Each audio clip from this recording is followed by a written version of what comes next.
시청자 여러분 안녕하십니까? 뉴스9 윤정호입니다.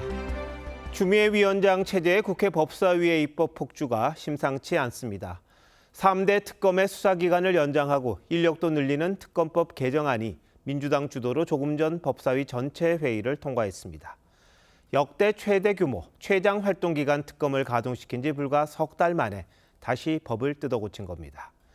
지난 정부의 문제점을 들춰내 내년 지방선거에 활용하려는 속내라며 국민의힘이 강하게 반발했지만 막을 방법이 없었습니다. 민주당의 힘과 시가 언제까지 이어질지요? 국회 나가 있는 취재기자 연결합니다. 전정원 기자, 이 특검법 어떤 식으로 처리가 됐습니까? 네, 이른바 더 센 특검법이 법사위 전체 회의에 상정된 지 하루 만에 민주당 주도로 조금 전 통과됐습니다.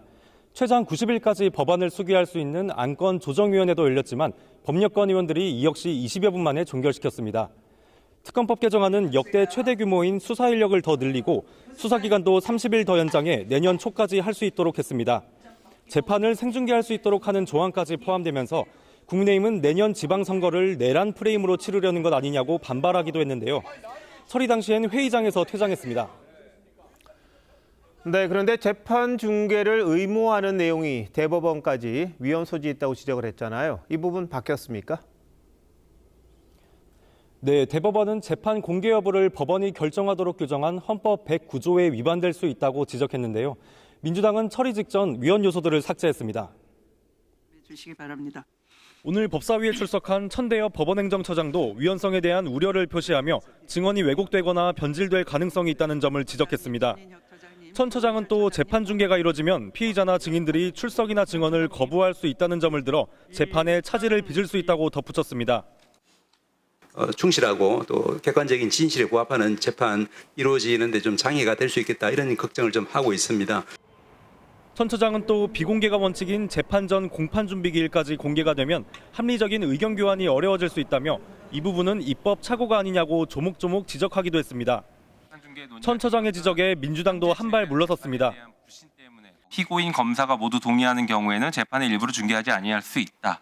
이런 정도의 문구를 넣어서 또 절충을 하는 게 좋을 것 같다는 생각이 듭니다. 민주당은 법사위를 통과한 더 센 특검법을 오는 25일 본회의에서 처리할 방침입니다. 지금까지 국회에서 TV조선 전정원입니다. 민주당의 강공은 내란 특별법 국회 법사위 상정으로 이어졌습니다.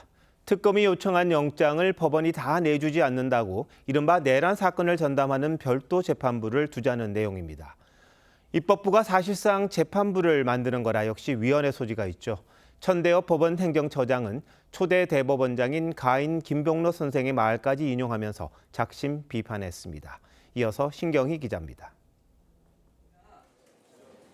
민주당은 내란 특별재판부를 추진하면서 사법부에 대한 국민 불신이 높다는 이유를 들었습니다. 지금의 대법원은 과연 공정하다고 볼 수 있느냐. 이렇기 때문에 지금 내란 전담재판부, 특별재판부 설치가 요구가 되고 있는 겁니다. 지금. 특별법엔 법원 외에도 국회와 대한변협이 각각 추천하는 9명이 특별재판부 후보 추천위원회를 구성하도록 했습니다. 이를 두고 입법부와 행정부가 사법부 구성에 관여하는 건 위헌이라는 지적이 잇따랐습니다. 사법부 독립성을 침해하는 것도 있고 이런 특별재판부에서 나중에 결정이 나오면 유죄 판결이 나와도 결국은 국민들의 불신이 증폭될 것이다. 대법관인 천대엽 법원행정처장은 이재명 대통령 국민임명식에서 삼권 분립이 존중되는 나라였으면 좋겠다는 참가자의 말에 울림이 있었다고 운을 뗀 뒤 작심한 듯 특별재판부 위헌성 지적을 이어갔습니다. 국회를 비롯해서 이런 분들이 이제 재판부의 구성에 관여한다는 것은 직접적으로는 사법부 독립에 대한 침해가 될 수 있고 간접적으로는 결국 재판에 대한 영향을 미치는 것으로 또 초대 대법원장인 가인 김병로 선생의 말을 인용해 입법부의 성찰을 언급하기도 했습니다. 의회에서 절차를 밟아서 제정한 법률이라 하더라도 그 내용이 헌법 정신에 맞지 않으면 국민들은 입법부의 성찰을 요구할 권리가 있다. 진보 성향 시민단체인 참여연대도 민주당의 특별법에 대해 피고인들이 위헌성을 문제 삼아 재판을 지연시킬 가능성이 매우 높다며 부작용과 혼란을 초래할 가능성이 크다고 지적했습니다. TV조선 신경입니다. 법안뿐만 아니라 현안을 놓고도 법사위는 치열한 전쟁을 벌였습니다. 특히 위원장과 야당 간사로 두 번째 만난 추미애, 나경원 의원 간 신경전 아주 치열했습니다. 추 위원장은 오늘도 야당 간사 선출안을 상정하지 않았고 이를 두고 설전을 벌이던 야당 의원을 퇴장시키기도 했습니다. 법사위 분위기 이채림 기자가 정리했습니다. 여야 법사위원들은 시작부터 국민의힘 나경원 의원의 사과를 요구하는 팻말과 민주당의 의회 운영이 독재라고 비판하는 팻말로 맞붙었습니다. 회의장에 있을 수 없는 정치 구호를 써붙이고 계시는데요. 각 당에서 이거 철거해 주시기 바랍니다. 법사위에 두 번째 나온 나경원 의원은 간사 선출안 상정을 요구했지만 추 위원장은 거부했습니다. 오선식이나 되시면서 신상 발언과 공청회 관련한 주제를 벗어났다는 걸 구분도 못 하십니까? 민주당의 의회 운영을 공산당보다 더하다. 조폭 회의 아니냐? 여당 의원들이 나 의원에게 공세를 집중하면서 공방이 오갔습니다. 하루 종일 앉아 있어야 되는 자리입니다. 근데 뭔 일을 하겠다고 나가고 그럼 무슨 어떻게 간사를 하겠어요? 그리고 잠깐만 조용히 해보세요. 민주당의 자식과도 같은 특검이 또 국민의힘 원내대표실 압수수색하겠다고 금방 오실 거니까 더 이상 모독하는 발언 하지 마시고. 추 위원장은 회의 진행을 방해한다며 곽규택 의원에게 퇴장도 요구했습니다. 회의 진행을 방해하는 곽규택 의원님은 퇴장 조치합니다. 추 위원장은 정성호 법무장관에게 검찰의 특활비 정보 공개를 요구한 법원 판결에 항소하지 말라고 했습니다. 장관께서는 국회와 국민의 편에 설 것입니까? 아니면 검찰의 저런 형식 논리 편에 엄호를 하실 것입니까? 위원장님의 말씀에 따르도록 저희들이 조치를 하도록 하겠습니다. 법여권 사당은 나경원 의원 징계안을 국회에 제출했고 국민의힘도 추 위원장의 상임위 운영을 윤리특위에 제소했습니다. TV조선 이채리입니다. 국민의힘은 특검의 원내대표실 압수수색 시도에 대해 반발 수위를 한층 더 높였습니다. 어제에 이어 오늘은 전국 당원들과 함께 국회에서 대규모 규탄 대회를 열었고 당직자를 상대로 불법 압수수색을 했다며 조은석 내란 특검을 검찰에 고발했습니다. 결국 특검도 일부 자료를 이미 제출받는 선에서 물러섰습니다. 장윤정 기자가 보도합니다. 우비를 입고 특검 규탄 손팻말을 든 사람들이 국회 본청 앞 계단을 가득 메웠습니다. 정치보복 불법 수사! 국민의힘 추산 당원 만여 명이 의원들과 함께 특검의 압수수색을 규탄하는 대규모 집회를 열었습니다. 야당 원내대표실을 털어서 별건 수사라도 한 가지 잡아보겠다. 이런 거 불법적인 과잉 수사 아니겠습니까, 여러분? 국민의힘은 영장도 제시하지 않고 변호인 참관 요구도 무시한 채 당직자를 불법 압수수색했다며 조은석 내란 특검팀을 직권남용 혐의로 검찰에 고발했습니다. 특현은 늘 주인을 물어뜯을 준비를 하고 있습니다. 권력의 추가 1도만 기울어도 특검의 칼은 곧바로 주인의 심장을 향할 것입니다. 계엄 해제 표결 방해 의혹을 받고 있는 추경호 전 원내대표도 특검의 주장을 조목조목 반박했습니다. 계엄 다음 날 당원 수천 명이 참석하는 민주당 규탄 대회를 열기로 했었다며 사전에 알았다는 건 엉터리 주장이란 겁니다. 계엄을 사전에 인지했거나 또는 공모했다는 가설조차 성립되지 않는다는 방증입니다. 또 계엄 당일 윤석열 전 대통령과의 통화 뒤 의원총회 장소를 당사에서 국회로 바꾼 게 어떻게 표결 방해냐고 반박했습니다. 특검은 임의 제출 방식으로 일부 자료를 확보하고 사흘 만에 물러났지만 국민의힘은 추가적인 강제 수사 시도에 대한 대비책도 마련한다는 방침입니다. TV조선 장윤정입니다. 노만석 검찰총장 직무대행이 여권의 보안수사 폐지 움직임에 공개 반발했습니다. 이재명 정부에서 직무대행을 맡았는데 더 이상 침묵할 수 없다고 판단한 듯합니다. 구체적인 내용은 류태영 기자가 보도합니다. 노만석 검찰총장 직무대행은 지난 7월 이재명 정부 첫 검찰 고위직 인사에서 대검차장에 임명됐습니다. 그동안 정부 여당의 검찰 해체 추진에 침묵하던 노대행이 여당 강경파가 주장하는 검찰 보안수사권 폐지에 공개적으로 반발했습니다. 노대행은 어제 부산고검과 지검을 격려 방문한 자리에서 보안수사를 통해 실체적 진실을 밝히는 건 검찰의 권한이 아닌 의무라고 했습니다. 그러면서 현재엔 현재 상황에서, 미래엔 미래 상황에서 범죄로부터 국민들을 지키기 위해 의무를 다하자고 했습니다. 중수청과 공소청으로 검찰을 해체 개편한 뒤에도 보안수사는 계속해야 한다는 의미로 풀이됩니다. 총장 직무대행을 맡은 뒤 첫 공개 발언입니다. 앞서 정성호 법무장관도 보안수사권 폐지에 반대하는 입장을 밝힌 바 있습니다. 경찰의 수사의 어떤 부실한 측면들 또는 봐주기 측면을 보완할 수 있는 제도적 장치는 꼭 필요합니다. 최근 공봉숙 서울고검 검사가 보안수사 포기는 진실 발견과 피해자 보호를 포기하는 것이라고 내부망에 글을 올리는 등 검찰 내부의 반대 목소리도 이어지고 있습니다. TV조선 류태영입니다. 특검을 둘러싼 정치적 공방과 별도로 민생 범죄 대응 능력이 약화되고 있다는 지적이 검찰 내부에서 나오고 있습니다. 유례 없이 특검 3개가 동시에 출범하면서 검사와 검찰 수사관들을 블랙홀처럼 빨아들인 건데 실태가 어떤지 한지은 기자가 알아봤습니다. 서울 남부지검 중요경제범죄수사단 전경진 부장검사가 최근 검찰 내부망에 검찰개혁 단상이라는 글을 올렸습니다. 특검 파견이 많은 남부지검에 와보니 한 부서의 검사가 2~3명에 불과하다며 검사와 수사관 수백 명이 파견 나가는 바람에 남겨놓은 사건들이 재배당되고 형사부 검사들이 너무 부족해 모두 미제에 허덕이고 있다고 비판했습니다. 이어 피해를 당한 국민들의 호소는 여전히 장기 미제에 파묻혀 있다고 직격했습니다. 검찰은 배당 뒤 아직 처리되지 않은 사건을 미제로, 이 중 4에서 6개월이 넘으면 장기 미제로 분류합니다. 실제 3대 특검 출범 후 사건 부담이 늘면서 미제 사건도 급증했습니다. 전국 형사부 검사 1인당 배당 사건은 지난 5월 107건에서 7월엔 137건으로 1인당 미제 사건은 34%가 증가했습니다. 특검 파견 검사가 서울중앙지검에 이어 2번째로 많은 서울 남부지검은 같은 기간 미제 사건이 48%나 늘어나 증가폭이 가장 컸습니다. 유례 없는 3개 특검 동시 운영으로 민생범죄 대응에 구멍이 뚫렸다는 지적이 나옵니다. TV조선 한지은입니다. 보안수사권 폐지를 주장하는 임은정 동부지검장을 비판했던 진혜원 부장검사가 다시 글을 올렸습니다.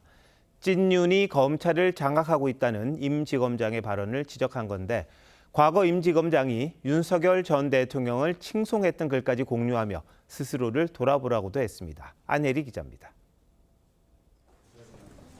지난달 29일 임은정 동부지검장은 국회 토론회에서 정성호 법무부 장관이 검찰개혁 오적에 장악돼 있다고 비판했습니다.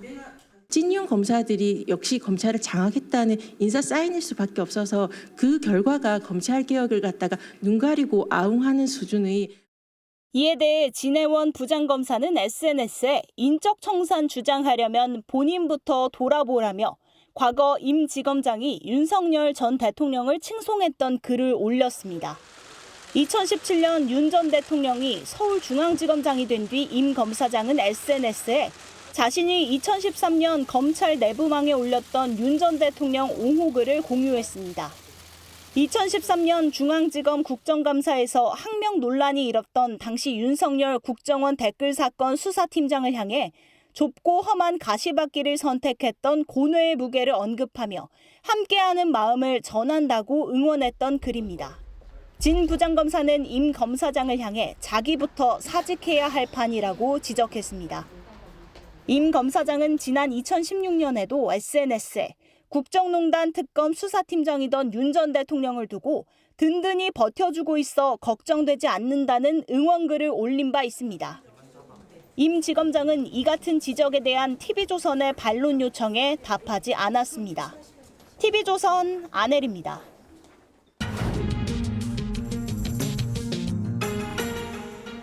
정치 현안에 한 발 더 들어가 궁금증을 풀어드리는 정치 더 시간입니다. 조선일보 배성규 정치 에디터 나오셨습니다. 어서 오세요. 안녕하세요. 자, 오늘 주제는 뭡니까? 네, 누구를 위한 검찰 개혁입니다. 자, 근데 민주당이 오늘 법사위를 통해서 여러 가지를 많이 통과시켰습니다. 그렇습니다. 이른바 검찰 개혁도 이야기를 하고 있는데요. 이 대통령과 정성호 장관은 좀 신중하자. 이른바 네. 검찰 개혁도 좀 시간을 두고 하자 이랬잖아요. 신중론이 왜 안 먹히는 겁니까? 네, 지금 여권은 닥치고 검찰 개혁 분위기입니다. 부작용 우려나 합리적 수정 의견은 먹히지 않고 있습니다. 토를 달면 이른바 역적으로 몰리는 듯한 그런 분위기인데요. 네. 친명 좌장인 정성호 장관까지 공격당하는 상황입니다. 이 중심에는 정청래 대표가 있습니다. 정 대표의 대표 공약이 검찰 개혁입니다. 이 개딸과 권리당원들이 강하게 이를 떠받치고 있는데요. 네.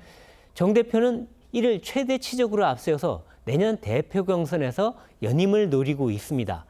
이 대통령이 직접 토론을 주재할 수 있다며 제동을 거는 듯 했지만 강경파에게 다소 좀 밀리는 듯한 그런 분위기도 보이는데요. 네. 정청래에 의한 검찰개혁이라 이런 말이 나올 정도인데 정 대표와 친문의 강경 노선이 친명의 실용 노선을 이겼다는 해석이 나옵니다. 그래도 아무리 대통령인데 당이 그렇게 민다고 들을까 싶기도 합니다. 네. 그 역학관계가 좀 궁금하기도 한데. 근데 왜 중수청을 법무부가 아닌 행안부 산하에 두려고 하는 겁니까? 네, 이 중수청을 법무부 아래 두면 이른바 중수부를 부활시킬 수 있다는 논리입니다. 우리말에 금묵자학 이런 말 있죠. 네.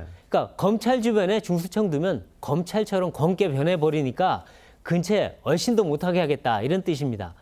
행안부 아래 두면 이 검찰 통제권을 단절할 수 있고요. 네. 또 경찰의 영향력이 커지니까 정부 통제도 그만큼 쉽다 이렇게 여기는 것 같습니다. 특히 윤석열 전 대통령이 이끌었던 검찰 특수부의 싹을 모조리 자르겠다 그런 네. 의도도 엿보입니다. 자, 검찰 없애겠다는 게 검찰이 너무 비대해져서 그렇다는 것 아닙니까? 맞습니다. 근데 행안부 밑에 두면 사실상 경찰이 또 전부 다 해야 될 텐데 그렇죠. 경찰은 어떻게 견제하고 통제합니까? 네, 그렇죠. 그러니까 경찰 수사가 완벽하다면 네네. 뭐 보안 수사 필요 없겠죠. 근데 현실은 그렇지가 않지 않습니까? 그러니까 경찰 수사가 부실해서 범죄자를 기소하지 못하는 경우도 생길 수 있고 또 수사가 과도하거나 잘못돼서 무고한 사람이 피해를 볼 수도 있습니다. 최근 일선 경찰이 뇌물을 받고 봐주기 수사한 사례가 나왔죠. 그러니까 경찰 수사의 잘못을 바로잡는 건 그 헌법이 부여한 기소권을 가진 검찰이 해야 할 일이기도 합니다. 경찰에만 맡겨놓고 검찰이 손 놓으면 사건 처리가 무한정 늦어질 수도 있습니다. 미국도 뭐 수사는 경찰이나 FBI가 해도 네. 검찰이 또 보안 수사도 하고 기소를 하거든요. 예. 그러니까 이 민주당은 검찰이 자체 보안 수사권은 물론이고 경찰에 대한 보안 수사 요구권까지 없애자고 하는데요. 이 교각사루란 말 있지 않습니까? 네. 검찰권 남용을 막자고 검찰을 죽여버리면 국민이 피해를 보는 그런 부작용이 있을 수 있습니다. 네. 민주당이 지금 뭐 아까도 보도했습니다만 더 센 특검법 밀어붙였습니다. 근데 야당은 이 특검법 관련해서 특검을 특견이라고 한다면서요? 네. 이 뭐 말을 들으면 특검에다가 개견자를 붙여갖고 예. 이 사냥개 노릇한다 뭐 이런 얘기를 하는 것 같은데요. 네. 그러니까 무리한 정치 수사가 적지 않다 이런 주장 같습니다. 이 지금 더 센 특검법은 뭐 아까 리포트에도 나왔지만 수사 기간을 연말까지 늘리고 인력도 대폭 강화하는 건데요. 특검이 특히나 수사 후에도 해당 사건에 대해서 국가수사본부를 지휘할 수도 있다고 합니다. 이렇게 되면 이 야권에서 얘기하는 것처럼 특검 전국을 내년 지방선거까지 끌어갈 수도 있는 거 아니냐 얘기가 나오고요. 특히나 국민의힘 해체를 위한 정치적 수순 아니냐라고 반발합니다. 근데 뭐 여권이 검찰을 개혁하겠다는 건 수사를 정상화하고 국민에게 좀 도움이 되자 이런 취지 아니겠습니까? 이게 그렇습니다. 가능합니까 이게? 네, 그 취지에 맞춰야 되는데요. 이 여권이 지금 검찰 개혁을 외친 거는 문재인 정부 때부터입니다. 사실 박근혜 정부 적폐수사 때는 검찰과 민주당이 사이가 아주 좋았죠. 네. 그런데 윤석열 검찰이 조국 전 장관과 문재인 정부 비리까지 칼을 대자 전쟁이 시작됐습니다. 하극상이라는 겁니다. 이재명 대통령에 대한 전방위 수사까지 이어지면서 거의 철천지 원수가 돼버렸는데요. 검찰권 남용을 막기 위한 제도적 장치는 분명히 필요합니다. 하지만 검찰개혁의 기준은 아까 앵커께서 말씀하셨듯이 범죄 수사를 정상화하고 또 국민이 피해를 보는 것을 신속하게 구제하는 데 있는 겁니다. 정치적 보복이나 한풀이, 권력기관 길들이기로 가서 곤란합니다. 따라서 이 대통령과 민주당이 다시 한번 숙고하는 그런 필요성이 있어 보입니다. 네, 뭐 모든 기준을 국민에 둬야 되지 않나 싶기도 합니다. 어디까지 갈지 한번 지켜보도록 하죠. 배 에디터 잘 들었습니다.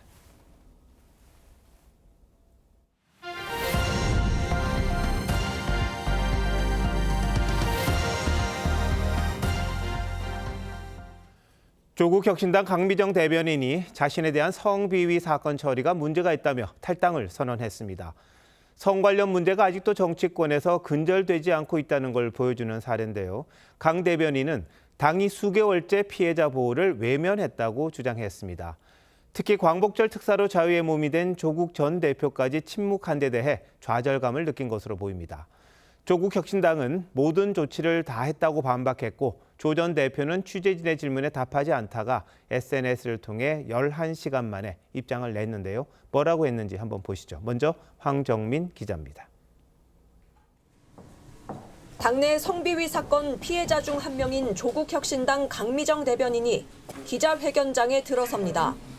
강 대변인은 사건이 접수되고 5개월이 지났지만 당이 피해자들을 외면해 2차 가해를 받는 상황이 됐다고 울먹이면서 탈당 의사를 밝혔습니다. 끝내 응어리진 가슴으로 사라져야 했던 가장 뜨거웠던 파란 불꽃들에게 멋지게 해결하지 못해서 정말 미안합니다. 지난 4월 조국혁신당은 당 소속 당직자가 상급자로부터 성추행과 성희롱을 당했다며 경찰에 고소했고 가해자들을 직무에서 배제했다고 밝힌 바 있습니다. 조국혁신당은 윤리위에 사건을 회부해 가해자들을 당원권 정지 또는 제명했다며 피해자 요구에 따른 조치를 모두 마쳤다고 했습니다. 하지만 강 대변인은 여전히 피해자 지원 대책이 마련되지 않았고 가장 먼저 이루어졌어야 할 피해자 회복과 보호 역시 이루어지지 않고 있다고 주장했습니다. 특히 조국 원장에게 수감 중에도 사면 이후에도 사건 정황을 전달했지만 침묵했다고 지적했습니다. 이 침묵도 제가 해석해야 될 메시지라고 생각을 합니다. 조계사를 방문한 조 원장은 성비위 논란과 관련한 질문을 8차례 받았지만 답을 피했습니다. 이 문제 인지하고 계셨습니까?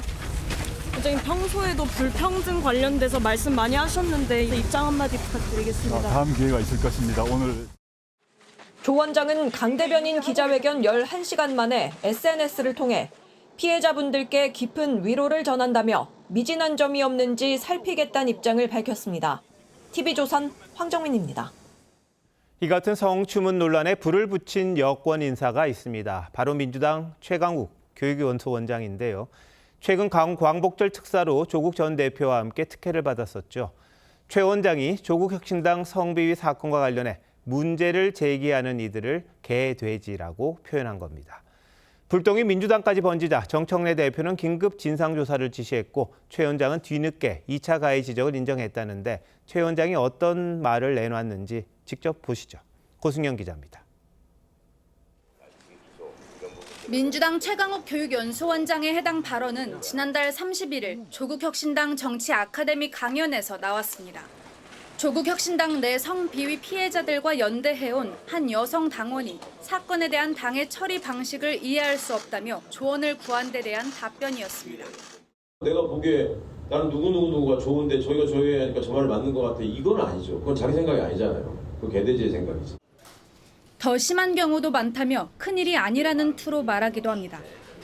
제가 솔직히 말씀드려서 한 발짝 떨어져 보는 사람으로서 그렇게 죽고 살 일인가. 최 원장은 과거에도 이른바 짤짤이 발언이나 암컷이 설친다는 등 성희롱, 여성 비하 발언으로 논란이 된 바 있습니다.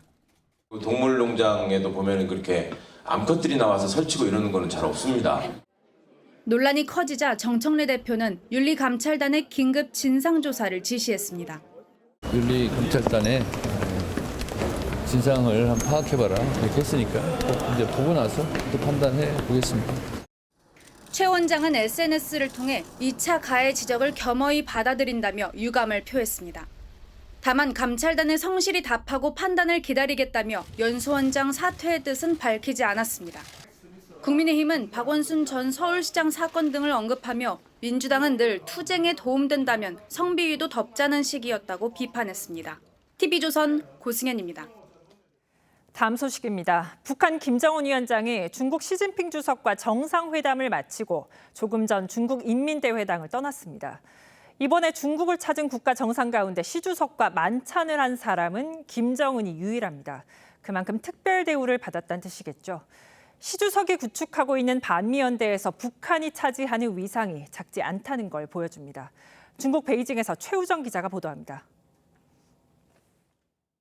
김정은 위원장이 탑승한 전용차와 북한 대표단 차량 등이 중국 인민대회당으로 줄지어 들어갑니다. 중국 관영 매체인 신화통신은 시진핑 주석과 김정은이 정상회담을 시작했다고 보도했습니다. 북중 정상회담은 이번이 6번째로 2019년 6월 이후 6년여 만입니다. 중국 외교부는 깊이 있는 의견을 교환할 것이라고 밝혔습니다. 推动各自社会主义事业和中朝传统友好合作关系不断向前发展。 회동은 만찬도 함께 진행될 걸로 보입니다. 시진핑은 이번 전승절 기간 동안 푸틴 러시아 대통령과만 오찬을 했는데 김정은과는 만찬까지 함께하는 특별 대우를 해준 겁니다. 북중 정상은 어제도天安문 망루이 바로 옆에서 수차례 대화를 하는 등 친밀감을 보였습니다. 오랜만에 못 만났습니다. 김정은은 오늘 밤이나 내일쯤 방중 일정을 마치고 평양으로 돌아갈 걸로 알려졌습니다. 관심을 모았던 북중로 3자 회동은 푸틴 대통령이 어젯밤 출국하며 성사되지 않았습니다. 전승절 참석을 계기로 중국, 러시아와의 연대를 과시한 김정은이 경제 지원과 체제 보장 등을 겨냥한 외교 행보를 더 넓혀갈 거란 전망이 나옵니다. 중국 베이징에서 TV조선 최우정입니다. 북한 김정은 위원장은 이번 중국 방문에서 정상국가 면모를 부각하는 데 주력했습니다. 하지만 딸 주애와 동행하며 4대 세습을 예고하는가 하면 생체 정보 보안에 과도하게 신경 쓰는 모습도 포착됐습니다. 이렇게 폐쇄적인 국가 체제는 고스란히 드러났습니다. 이태영 기자입니다. 양복을 입은 북한 김정은 위원장이 말레이시아 총리와 악수합니다. 김정은의 지시로 이복형 김정남이 말레이시아에서 암살된 이후 외교 관계가 단절된 두 나라 정상이 만나는 건 처음입니다. 앞서 행사에서 마주친 벨라루스 대통령을 평양으로 초청하는 등 북한 지도자로선 이례적으로 적극적인 외교 활동에 나서고 있는 겁니다. 하지만 폐쇄 국가의 면모도 곳곳에서 드러났습니다. 북한 수행원은 김정은이 사용했던 의자와 탁자를 꼼꼼히 닦아냈고 술잔도 회수했습니다. 김정은은 과거에도 전용 화장실을 이용하거나 담배꽁초까지 수거하는 등 생체 정보 유출을 철저히 막아왔습니다. 건강 자체가 이 체제 정보 체제와 직결되는 사안이기 때문에 김정은의 건강이 곧 국가다 이런 인식이 있는 것 같습니다. 김정은의 딸 주애가 동행하면서 4대 세습의 발판을 열어놨다는 점 역시 정상국가와는 거리가 있습니다. 장기 집권 중인 중국과 러시아의 정상들이 영생과 관련해 나눈 대화도 의미심장합니다.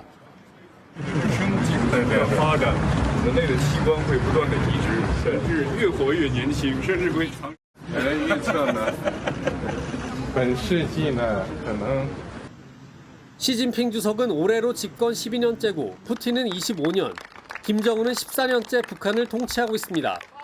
TV조선 이태형입니다.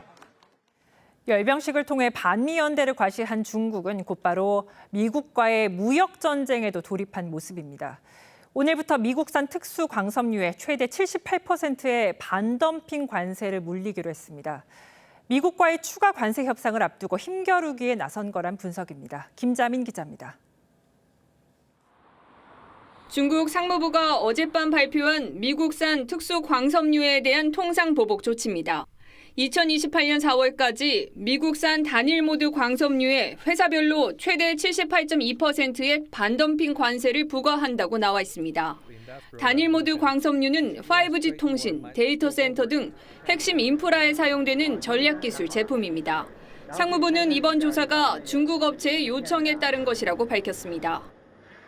对原产于美国的非色散位移单膜光纤反倾销措施进行调查。 두 나라의 민감한 관계를 감안할 때 시점에 주목하는 시선이 많습니다.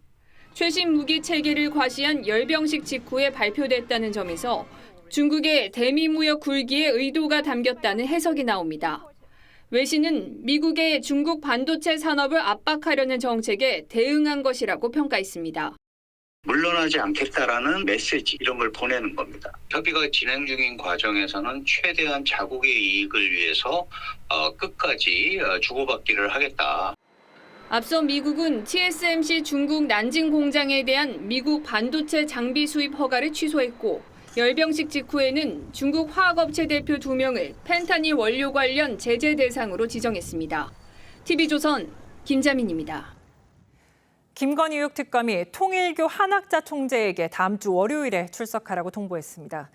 그런데 민중기 특검이 한 총재 변호인이자 과거 같은 법원에서 근무했던 변호사를 따로 만난 사실이 드러나 논란이 일고 있습니다.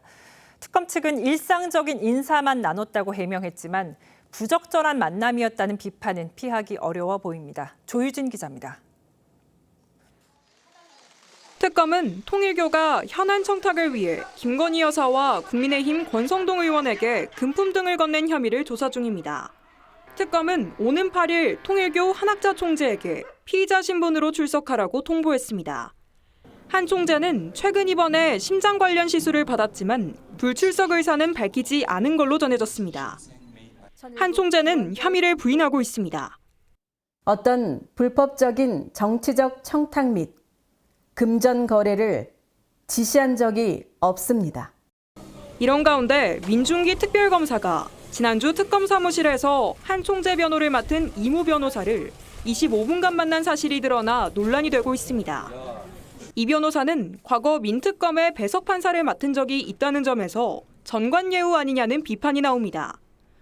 특검 측은 이 변호사는 다른 사건으로 담당 특검보를 만나 변론을 한 뒤 인사차 들른 것이라며 당사자가 밝히지 않아 한 총재 변호인인 걸 몰랐고 구체적 수사 상황에 대한 언급은 없었다고 했습니다. 이런 가운데 이재명 정부 첫 민정수석을 지낸 오광수 변호사는 논란이 일자 한 총재 변호인에서 사임했습니다. TV조선 조유진입니다. 최악의 가뭄을 겪고 있는 강원 강릉에 비가 내렸습니다. 하지만 턱없이 부족했고 저수율은 더 떨어졌습니다. 22년 전 태풍 매미 당시 수몰됐던 차량이 발견될 정도로 땅은 하루하루 메말라가고 있고 단수는 이제 코앞으로 다가왔습니다. 이승훈 기자입니다. 흙바닥을 드러낸 저수지 위로 모처럼 반가운 비가 내립니다. 하지만 오전에만 내리다 그치면서 강수량은 겨우 2mm에 그쳤습니다. 반면 인접한 삼척에는 100mm 가까이 내렸습니다. 근데 오늘도 비가 오다 말았는데 좀 풍성하게 좀 왔으면 좋겠어요. 찔끔 비로 저수율은 13.4%로 또 떨어졌습니다. 매일 0.3에서 0.4%씩 감소하며 역대 최저 기록을 갈아치우고 있습니다. 평소 같으면 물이 차 있을 저수지 비탈면에서는 차량 한 대가 발견됐습니다. 지난 2003년 태풍 매미 때 산사태와 함께 휩쓸렸던 겁니다.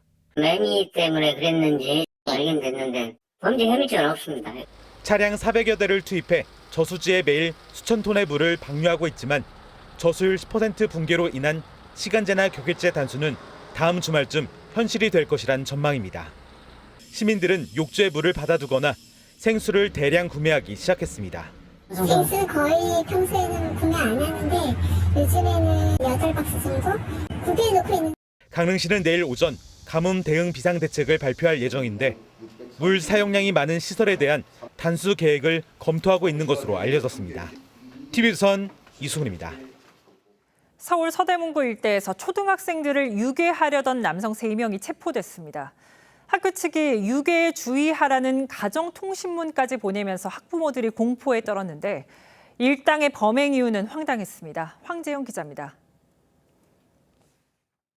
지난 1일 서울 서대문구의 한 초등학교 가정통신문입니다.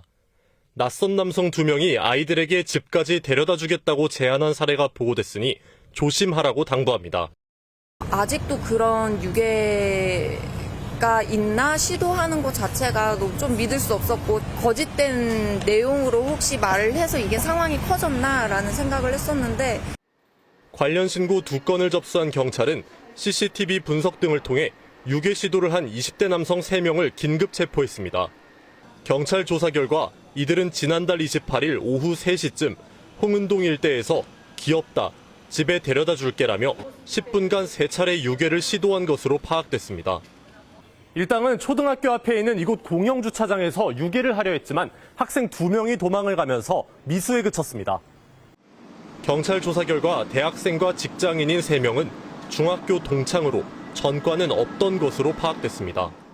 이들은 경찰에서 아이들이 놀라는 모습이 재밌어 장난을 친 것이라고 말한 걸로 전해졌습니다. 경찰 관계자는 사안의 중대성을 고려해 2명에 대해서는 구속영장을 신청했다고 밝혔습니다. 법원은 이르면 내일 구속심사를 진행할 전망입니다. TV조선 황재영입니다. 접근 금지 명령을 어기고 헤어진 남자친구의 집을 찾아간 여성이 붙잡혔습니다. 배달 기사를 따라가 몰래 들어갔는데 CCTV를 지켜보던 관제센터 요원의 눈썰미에 덜미가 잡혔습니다. 김동영 기자입니다. 새벽 시간 한 여성이 주택가를 서성입니다. 잠시 후 배달을 시키더니 배달기사와 함께 원룸으로 향합니다. 10분 뒤 출동한 경찰관들에게 붙들려 나옵니다. 20대 여성은 헤어진 남자친구 집에 몰래 들어가려다 스토킹 혐의로 검거됐습니다. 이 원룸 건물에 출입하려면 비밀번호를 입력해야 되는데요. 여성은 배달기사를 뒤따라가서 스토킹하던 남성의 주거지로 들어갔습니다. 신고자는 CCTV 통합관제센터 요원이었습니다. 배달 기사분은 바로 나오시더라고요. 옥상이나 어딘가에서 피해자가 나타나기 기다리는 게 아닐까라는 생각이. 요원은 하루 전 접근 금지 명령 위반 사건 신고가 접수됐던 남성의 주거지 주변을 모니터링하다 스토킹 용의자와 인상착의가 동일한 여성을 발견했습니다. 헤어지면 이 여자는 수긍할 수가 없어갖고 자기 본심도 전달하고 싶어 해가 자꾸 찾아가거든요. 지난주엔 새벽 시간대 오토바이를 훔치려던 중학생 3명이 CCTV 통합관제센터 요원에 포착돼 덜미를 잡혔습니다. 전국 210여 개 지자체는 65만 대가 넘는 CCTV를 설치하고 24시간 범죄를 감시하고 있습니다. TV조선 김동열입니다. 금융당국이 성실하게 빚을 갚고 있는 소상공인을 대상으로 특별자금 10조 원을 투입합니다. 신규 대출을 받을 때 금리는 낮춰주고 한도는 늘려줍니다. 자세한 내용 노도일 기자가 설명해드립니다. 이재명 대통령이 소상공인 지원책을 마련하라고 한 지시에 금융당국이 금리 경감 3종 세트를 내놨습니다. 그동안은 대출한 사람이 금리 인하를 요구해야 했지만 은행이 AI를 이용해 요건이 됐는지 파악해 알아서 금리를 깎아주기로 했습니다. 만약 금리 인하 요구가 받아들여지지 않으면 은행 내부 신용등급을 올릴 수 있는 정보도 맞춤형으로 제공됩니다. 개인 대출만 가능했던 온라인 대출 갈아타기 서비스도 소상공인이 주로 쓰는 사업자 대출로까지 확대하고 중도 상환 수수료도 깎아줄 예정입니다. 금융 부담을 좀 줄여달라는 말씀이 많았습니다. 그래서 금리 경감 3종 세트를 마련했습니다. 그래서 제 추산으로는 한 2,730억 정도.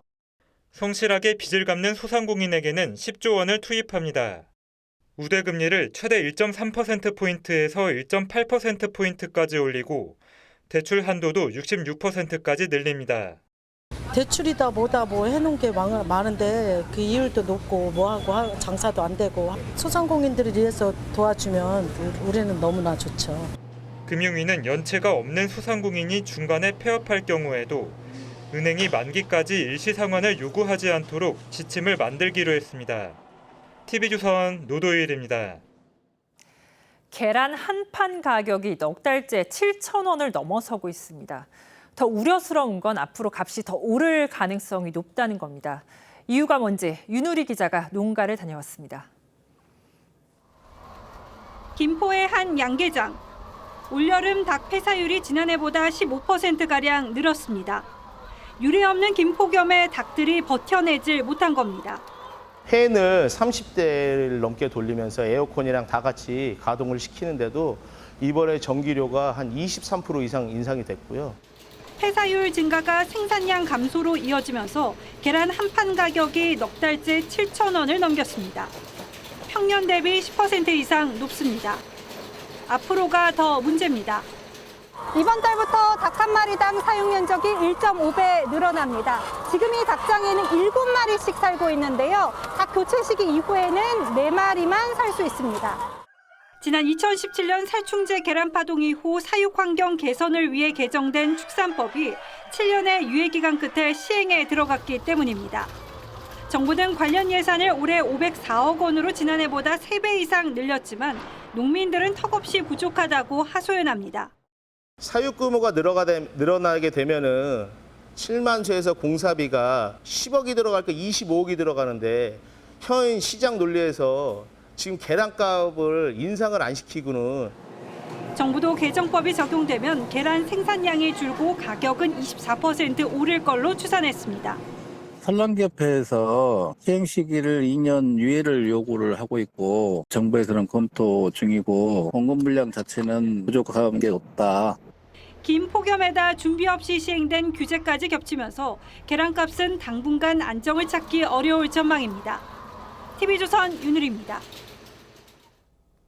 현대차와 현대중공업 노조가 9년 만에 동시 파업에 들어가 이틀째 시위를 벌이고 있습니다. 이른바 노란봉투법이 통과된 뒤 주요 기업 노조들의 파업이 이어지고 있는 건데요. 정부는 법 통과와는 무관하다고 선을 그었습니다. 하지만 후폭풍이 만만치 않을 거란 전망이 많습니다. 차정승 기자입니다. 마이크가 설치된 차량들 뒤로 오토바이 수백 대가 줄지어 따라갑니다. HD 현대중공업 노조원들이 임금 인상 등을 요구하며 울산 조선소에서 경적 시위를 벌이는 모습입니다. 현대차 노조도 근무시간 단축 방식으로 파업에 들어가 6년째 이어온 쟁의 없는 교섭 타결 기록을 깼습니다. 민노총 산하 건설노조는 SK 에코플랜트의 노조원 고용을 요구하며 SK그룹 본사 앞에서 집회를 예고했습니다. 정년 연장과 주 4.5일제, 계열사 합병 반대 등의 요구도 쏟아집니다.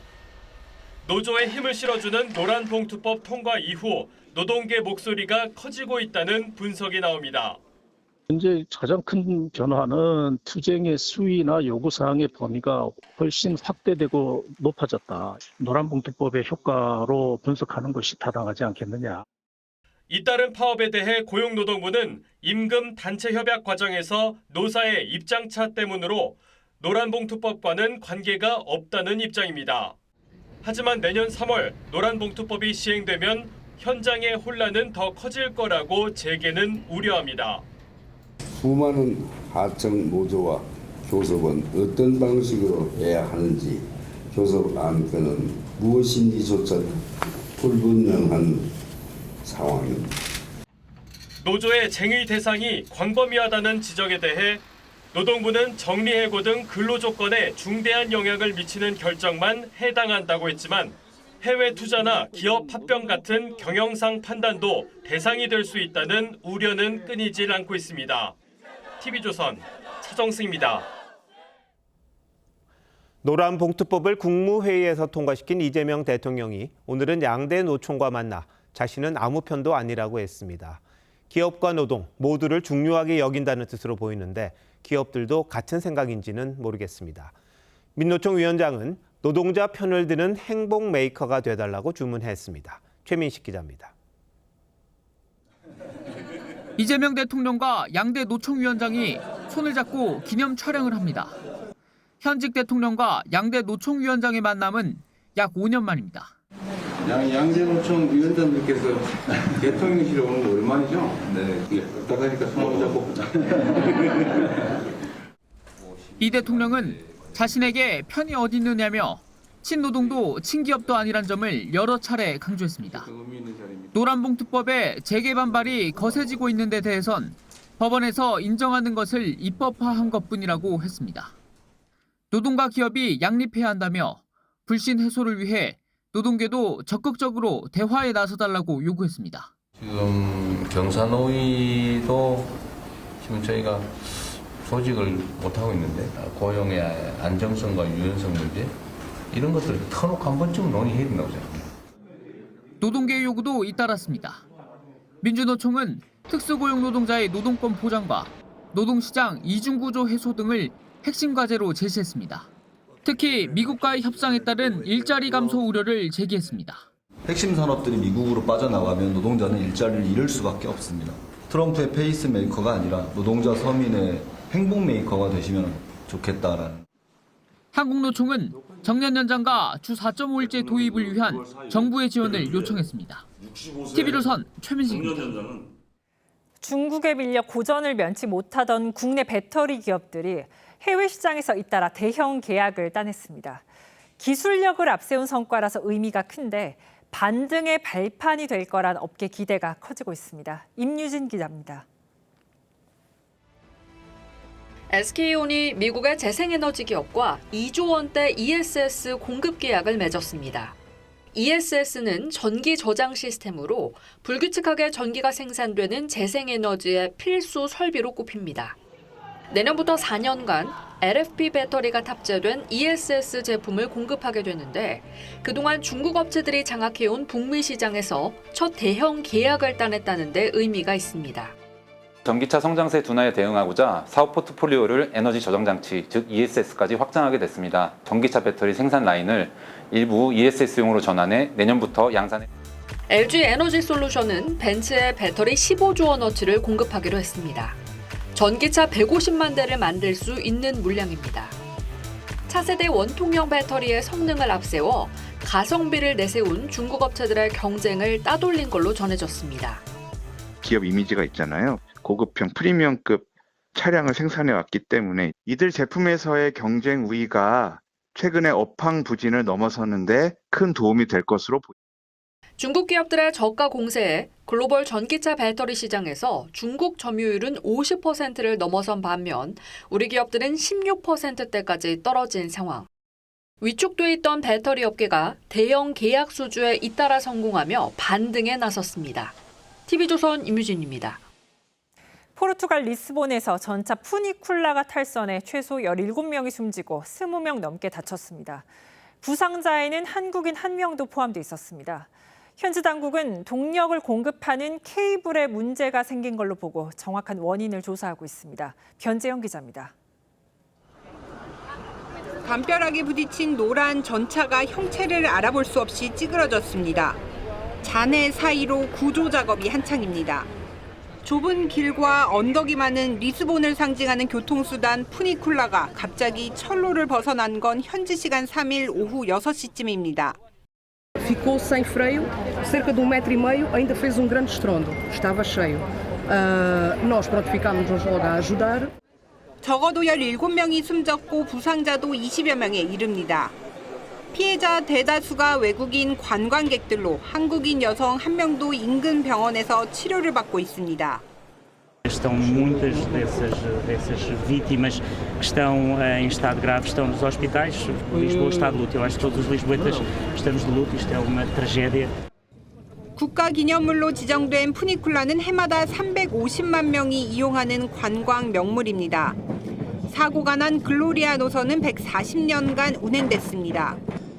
Popular because it links a low part of the city with a top. The streetcar called Gloria was actually a funicular, as they're called, which means it goes up and down. 경찰은 케이블과 제동 장치에 문제가 있었을 것으로 보고 사고 원인을 조사하고 있습니다. 포르투갈 정부는 사고 다음 날인 4일을 국가 애도의 날로 지정했습니다. TV조선 변재영입니다. 우리 축구대표팀에 처음 합류한 독일 출생의 혼혈 선수 카스트로프가 뜨거운 관심을 받고 있습니다. 카스트로프는 태극마크를 향한 진정성을 드러내며 팀에 열심히 적응 중인데 우리 선수들도 힘껏 돕고 있습니다. 미국 뉴욕에서 이다솜 기자입니다. 평소 가장 좋아하는 선수로 꼽았던 주장 손흥민의 뒤에서 몸을 풀기 시작한 옌스 카스트로프. 준비 운동부터 사뭇 진지함이 느껴집니다. 독일에서 나고 자란 혼혈 선수로 이번 미국 소집에서 처음 한국 대표팀에 합류했습니다. 팀에 녹아들기 위해 한국어 공부도 한창입니다. 안녕하세요. 저는 옌스입니다. 저는 22살입니다. 거친 스타일의 미드필더로 독일 연령별 대표팀에서도 뛰었던 그가 독일이 아닌 한국을 선택한 이유는 확실했습니다.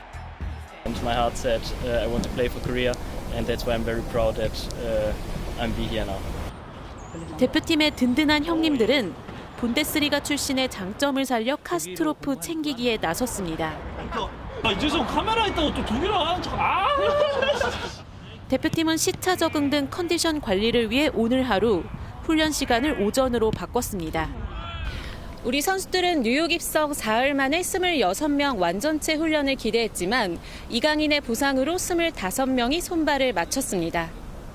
어제 훈련에서 오른 발목을 접질렀는데 다행히 경기 출전은 가능할 전망입니다. 카스트로프 등 새 얼굴의 합류로 기대가 고조된 미국과 멕시코와의 2연전은 TV조선에서 생중계합니다.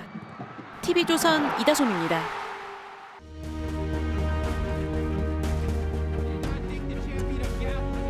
해는 떴다가도 지고 골리앗도 한 방에 나가 떨어지기도 합니다. You amuse me. 영원한 강자가 없습니다. 만일 한쪽만 계속 이긴다면 정치란 건 애초에 없었을 겁니다. 그냥 힘센 놈이 왕노릇만 하면 되니까요. 그러지 못하니 영국의 정치 사상가 홉스가 이런 말을 했습니다. 만인 대 만인의 투쟁에 인간이 시달리고 끊임없이 폭력적 죽음의 위협을 느끼다 못해 계약을 맺고 국가를 세워 질서와 평화를 만들었다고 말입니다. 대신 평화가 유지되려면 약속은 지켜야 합니다. 그런데 지금 국회는 약속은 휴지 조각, 관례는 쓰레기통에 들어갔습니다. 특히 법사위 간사 선임이 상대당 반대로 무산된 건 너무나 이례적입니다. 추미애 법사위원장은 아예 안건조차 상정하지 않습니다. 남의 당 간사가 마음에 안 든다고 이러는 법 없었습니다. 보다 하다 정말 이런 국회, 이런 법사위 처음 봤습니다. 그 과정에서 나 의원이 초선 의원들을 폄하한 건 잘못입니다. 그렇다고 압도적 다수의 민주당이 오랜 관행을 하나 둘 파괴하며 자신들만의 운동장으로 만드는 건 정치를 하지 않겠다는 것과 같습니다. 하지만 기억할 게 있습니다. 왕의 시대도 태양처럼 뜨고 지는 법. 권력은 국민이 잠시 맡겨둔 우상 같은 건데 비 온다고 자기 혼자만 쓰면 곧 뺏깁니다. But a king's time as ruler rises and falls like the sun. All of this will belong to me? It belongs to no one, but will be yours to protect. A great responsibility. 역사의 교훈 단순합니다. 권력에 취한 자 아름다운 끝을 보기 힘들다는 겁니다. 9월 4일 윤정호 앵커 칼럼 잊지 말자 원불 10년이었습니다.